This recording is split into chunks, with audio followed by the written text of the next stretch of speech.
Unahin Boy Gonzales, come in boy! Katunying walang ipinatupad na taas pamasahe ang Florida Bus Company ngayong Semana Santa sa kabila ng mga patuloy na pagtaas ng presyo ng krudo. Ayon kay Florida Bus Terminal Dispatcher Edelmar Jason, na dili sa 1,010 pesos papuntang Lawag ang pamasahe para sa mga kanilang galak sa buses.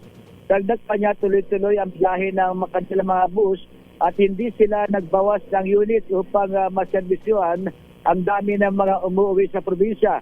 Ilang araw na rin anyang naranasan ang pagdagsa ng mga pasahero na inaasa magpapatuloy hanggang sa kasagsagan ng Semana Santa sa araw ng Huwebes. Bahagi ito ng paghahanda ng kumpanya upang matiyak ang maayos na biyahe ng mga biyahero sa panahon ng bakasyon. Samantala, nakaantabay naman ang mga tauhan ng Manila Police District, MMDA at Manila Traffic and Parking Bureau upang matiyak ang kaayusan, seguridad at paayos ng daloy ng trapiko sa paligid ng terminal. Sa ngayon, humaba na yung pila ng mga napapareserve para sa biyahe sa April 1 na mula dito sa pinakahera nila hanggang dito na sa may labas ng bus terminal ng Florida.